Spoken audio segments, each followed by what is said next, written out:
e para a compreensão política da história do Brasil em geral. Você pega a prova da UERJ, quem vai fazer o UERJ nesse final de semana, né, sabe que cai bastante. Você pega a prova do Enem, a incidência de cobrança é muito grande.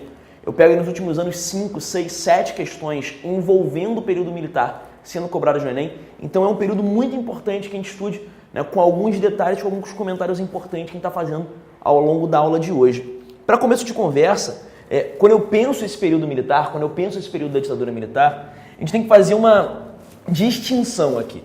É muito importante que a gente faça uma distinção logo no início da aula para depois não ficarem dúvidas. Quando eu penso as Forças Armadas, quando eu penso os militares, o Exército, a Marinha, a Aeronáutica nesse momento, a gente tem que fazer uma divisão nas Forças Armadas. Não existe uma posição única dentro da corporação militar acerca da função da ditadura na política brasileira. Na verdade, existem duas grandes correntes militares e cada uma vai ter um projeto específico de intervenção do governo militar. Existe uma corrente que, a partir da nossa aula de hoje, a gente vai chamar de castelista. A gente vai chamar essa corrente de castelista, que defende uma proposta que nós conhecemos como a proposta da intervenção cirúrgica. Essa corrente castelista, ela vai contrastar com uma segunda corrente do Exército. Existe uma segunda corrente não só no Exército, mas nas Forças Armadas em geral, que é a corrente que a gente conhece como linha dura. Já a linha dura, ela pensava numa proposta militar de intervenção ou revolução, né? Os militares chamavam o movimento de revolução de 64 de intervenção permanente. Talvez você aí nos seus estudos já tenha entrado em contato com esses dois conceitos, já tenha visto aí castelista, já tenha visto linha dura. É provável que alguns estudando tenham notado que os castelistas, por vezes, são conhecidos como moderados. Na nossa aula de hoje, vamos tentar não usar o nome moderados, tá? Moderados é um nome ruim. Por quê? Porque moderado dá a impressão que um é mais autoritário que o outro, que a linha dura é mais autoritária que esses, porque esses são moderados. A história não é bem essa. O grau de autoritarismo dos dois é muito semelhante. O que difere é o papel que cada um enxerga na intervenção militar na política. Quando eu penso numa intervenção cirúrgica, a gente para pensar comigo. Algo cirúrgico é algo pontual, algo específico, num ponto específico, portanto. A ideia da intervenção cirúrgica pressupõe a dimensão de uma intervenção direta do Exército na política, mas que o Exército interviria por um pequeno tempo, por um pequeno prazo, e depois o Exército passaria de novo o poder aos civis. Então, quando eu penso na intervenção cirúrgica, nessa linha castelista, eu penso num grupo que pensa em intervir e passar o poder aos civis de forma mais rápida, de forma mais breve. Quando eu penso a linha dura, a ideia é diferente. A linha dura, quando defende uma intervenção permanente, ela é clara. Não existe período específico para a revolução funcionar. A revolução militar, como eles chamavam isso aqui, vai funcionar enquanto for necessário. Portanto, a nossa parada não é cirúrgica. Nós queremos uma intervenção permanente na política até que seja necessária essa atuação militar. Então, repara, não é um exército único nesse momento. Existem duas correntes militares que vão estar mais ou menos se colocando ali à frente, cada projeto aí se colocando à frente do outro, dependendo do momento do governo militar, né? É muito importante que a gente faça essa distinção logo de cara para evitar confusões futuras na nossa aula de hoje, beleza? Então temos castelistas, a intervenção cirúrgica, intervir e passar o poder aos civis, e linha dura, intervenção permanente, permanecer com a intervenção militar na política brasileira de forma indefinida. São duas correntes bem distintas dentro da corporação, dentro das Forças Armadas nesse momento aqui. Inicialmente, a corrente que era majoritária no Exército, não majoritária que ganha força no período inicial do regime, é a corrente castelista. Tanto que o primeiro presidente, o primeiro mandato militar, vai ser o governo do general Castelo Branco. Inclusive, quando eu falo castelistas, é uma referência muito clara a Castelo Branco. Castelista é conhecido como o grupo que seguia as ideias do general Castelo Branco de forma mais direta. Alguns comentários importantes sobre o governo Castelo Branco são necessários logo de cara. Primeiramente, quando eu pego o governo Castelo Branco, por exemplo, eu vou notar que esse cara era ligado à chamada ESG,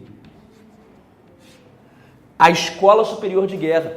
A Escola Superior de Guerra, para a galera que não acompanhou nossas últimas aulas, era uma instituição que reunia uma espécie de elite intelectual das Forças Armadas.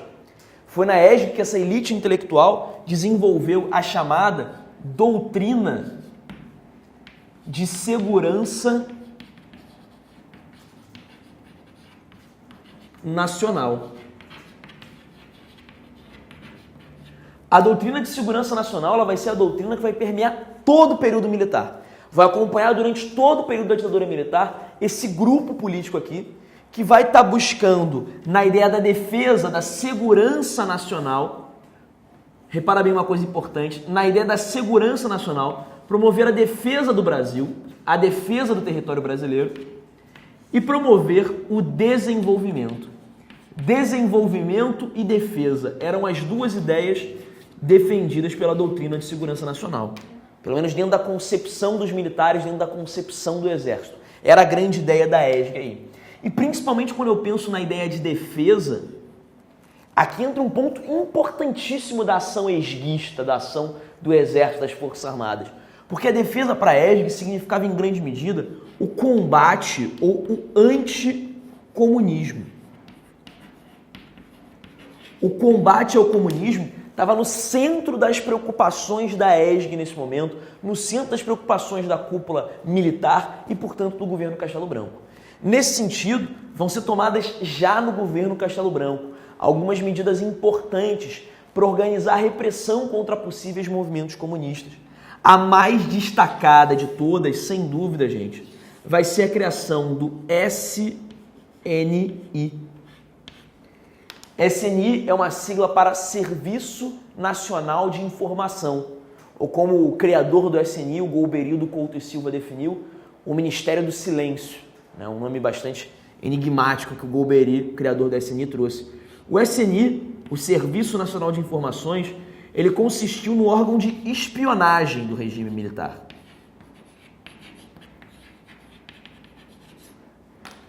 O SNI funcionava tanto através de denúncias anônimas ou públicas, quanto através de investigações promovidas por ele próprio, né, para tentar chegar a possíveis elementos considerados subversivos, perigosos, comunistas, que pudessem ameaçar a ordem do Brasil.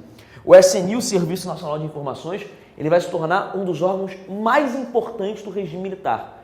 Era o SNI que fazia, em grande medida, as investigações que levavam até figuras, né, da subversão, como os militares chamavam, né, através de figuras de oposição ao regime. O SNI ele vai se tornar tão notável, mas tão notável, que alguns autores, historiadores, afirmam que o SNI cria uma verdadeira sociedade da delação. Esse é um excelente termo para você usar em prova, inclusive, né? O pessoal que vai fazer prova específica, que vai ter que escrever alguma coisa sobre isso. Pensar no SNI como formando uma sociedade da delação é muito interessante para a gente. Por quê?